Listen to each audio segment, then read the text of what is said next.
บายดีทุกคนนะพอดีโดนสมควรอยู่เขาก็บ่ค่อยได้มาส่วงนี้มันฝนตลอดกับหมู่ดนหาก็ได้มานำกัน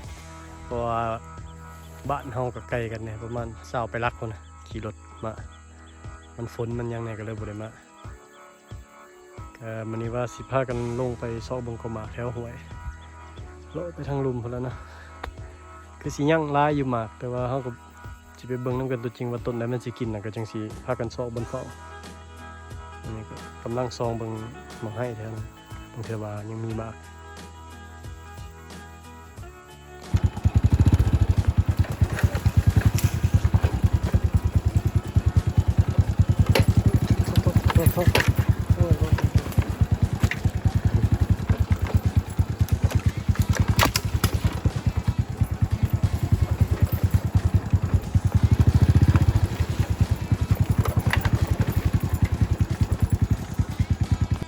เตรียมเลาะลงห้วยไปเลยทุกคนเลยซองมือมาให้ก็บ่เป็นก็เลยสิพากันลงห้วยซะไปหากะหมากอยู่ห้วยเอาสิมีอยู่หรอกกำลังเบิ่งว่าเริ่มมีอันนั้นแล้วบ่เนาะตัวแม่ตัวนอนในหน่อไม้ในบ้างไม้ไผ่เนาะมันก็เกี่ยมสิฮอดฤดูมันละมันไม่ฮกซอกง่ายมันไปมันสร้างเบิ่งมันก็เป็นหัดคือตัววานตัวคือกันบ่คือว่าฮัดมันบางก็มันก็ฮัดแต่มันบ่มีนะคันแม่นไม่ฮกคันเห็นมันฮัดนะคือเลยไปลงห้วยพุ่นละเฮามาเลยลงมาฮอดแคมป์ห้วยทุกคนอุ้ยเห็นกอทั้งนานี่หมากดำเบิดละทางต้นไปเบิ่งว่าสิมีห้อยกินปานใดถ้ามาสุดแล้วนี่หมากยังบ่สุกมันก็กินมาสุดนี้มันสุกดีแบบนี้โอ้ก่อนก็สุกเล่นก่อนข้างนั้นก็สุกคือกันหมากดำมีเท่านี้โอ้สุกร้ายนะสุกกับทุกต้นเลยเบิ่งห้อยกินเนาะกินซะดิกินแล้วแต่โบราณ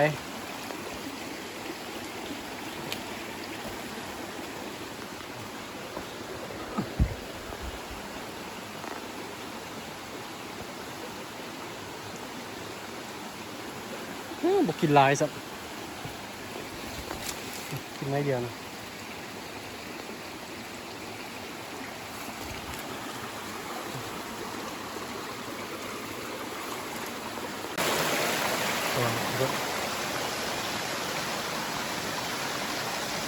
ขับก่อน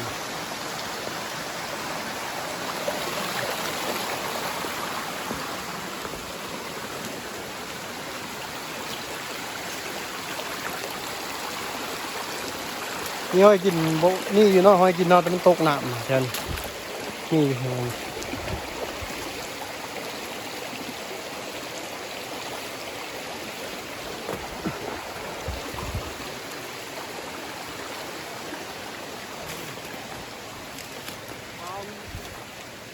นี่อยู่ห้อยกิน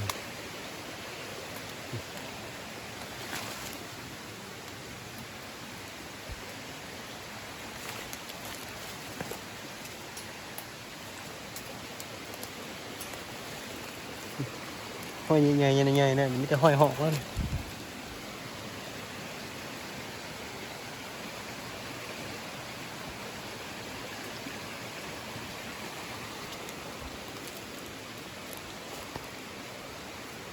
สีโอเคอยู่แต่ว่ามันก็ยังมีหลายต้นห้องสิไปเบิ่งหลายต้นตื่มเขาจึงตัดสินใจว่าสิเฝ้าแน่เลย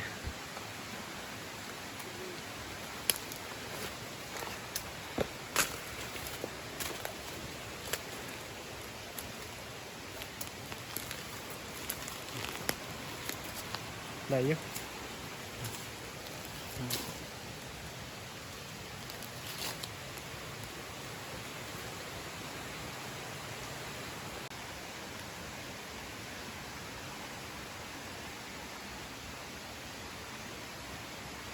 ก็นอนฝนตกพัน หิวเข่าวแล้วก็เลยเลาะหวยร้ายกินเข่าวก็จังสิไปต่อเห็นกอหนึ่งแล้วอยู่ทางลุมเหมือนแต่ว่ามันยังบ่คักปานใดเขาสิขึ้นไปเบิ่งเติมอีกทั้งเทิงคันว่าบ่มีแท้ๆเขาก็สิกลับขึ้นบนเก่าหั่นแหละถ้ามันมีเขาก็สิไปเฝ้าทางหน้าเลยงานกันมาเห็นก็เล่นอยู่แลนอยู่ทั้งกอไม้ตัวเดียวยิงได้ใครก็จำเจียวอยู่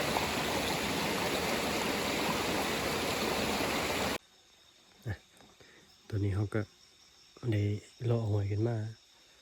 ไกลเติมแล้วทุกคนแล้วก็มาได้กอหมากกอหนึงอยู่นี่เอาเห็ดบนดังเรียบร้อยแล้วหมู่เฮาก็สีแยกไปเฝ้าแถวลุมนี่แหละก็บ่ไกลกันปานใดหมากอันนั้นเนาะหมากมักกาหั่นบ่มักคาเนาะตัวสีดำก็มีห้อยกินซูซีกับแถวลุมหั่นแหละแต่ว่าตัวนี้มันอยู่ยอดหวยเลยมันก็เฮาขึ้นมาสุดแล้วก็เลยนั่งเลยซะตอนนี้ประมาณ3 โมงแล้วแหละส่วนเครื่องมือเฮามันนี่ก็สิเป็น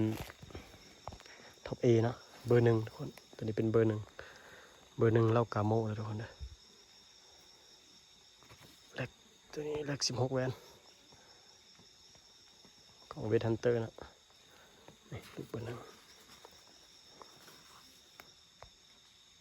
มันก็สิน้อยๆทุกคนนะลูกบ่ใหญ่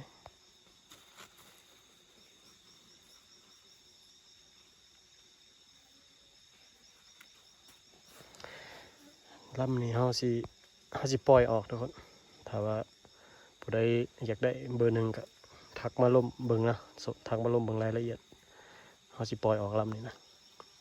กลุ่มก็สมควรแล้วแหละเพราะว่าเรากาโมเลยตัวนี้ทุกคนนะโมเมนต์เราเล็กทั่วไป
มีแต่กระเล่นเขา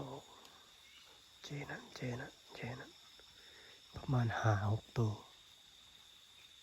มาตกปุกปักปุกปักมีแต่กระเล่นแต่ว่ามันเริ่มค่ำแล้วเฮาสิบ่ยิงออกนี่ออกอะไรเด้อ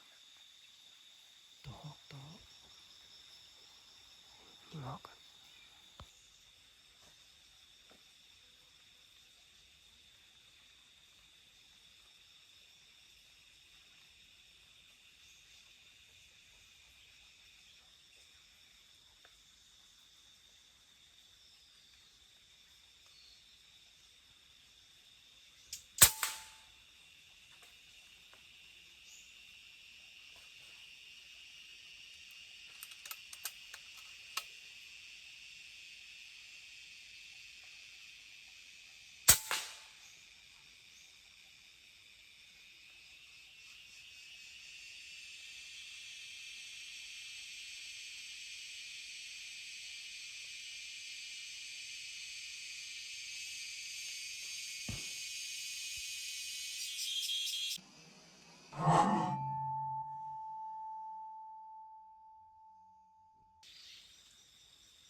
เข้ามา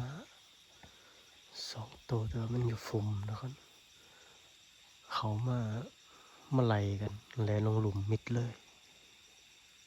เอายิงหอกตกสองแล้วมาอีก2 ตัวบริยิงซ้ำมันไล่กันลง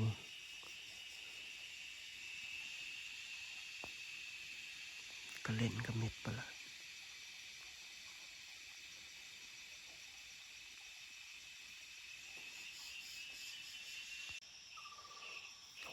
โหมไปทุกคนเลยคือจีซ้ำนี่ละเบึงนี่มาตรฐานแล้วแหละ2 ตัวก็หกมันอยู่ถึงปลายตัวหนึ่งอยู่ทางพุ่นยิง2 บาททำอิดมันกินอยู่ครับถือแค่มันถือใช่ไหมล่ะมันบดตายมันเล่นแต่อยู่งาทางไหนยิง2 บาท ผลิตตกลงคนละอากาศตัวก็เล่นยิงอยู่แถวนี้มาแถวเทิงเนี่ยหาตัวก็เล่นหอก2ก็มันนกตัวหนึ่งทางสิลงไปสอกแล้ว6 โมงเช้าแล้วทุกคนเลยมันเริ่มมืดแล้วสัตว์ก็คือสิบุมาแล้ว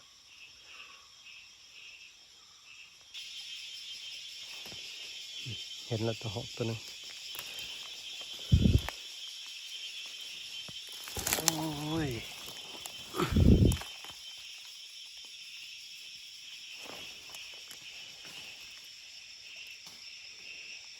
กระเล่นยังไม่เห็นจักตัว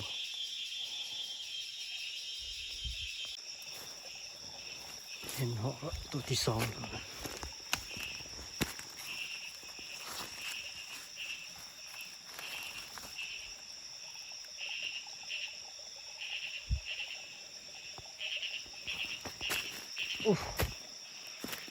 มันก็เล่นเห็นตัวเดียวก็เล่นหาก็เห็นตัวเดียว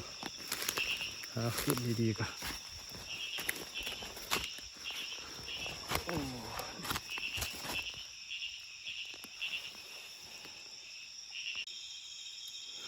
หมูเข้ามาทุกคนเลยพากันมาวุ่นซอกตัวเล่นจักไปจังไดไปก็ว่าตกแถวนี่นะเห็นตัวเดียวแถวนี้มันยิ่งกับบริงาไก่กันนะโซกเพชรโซกว่า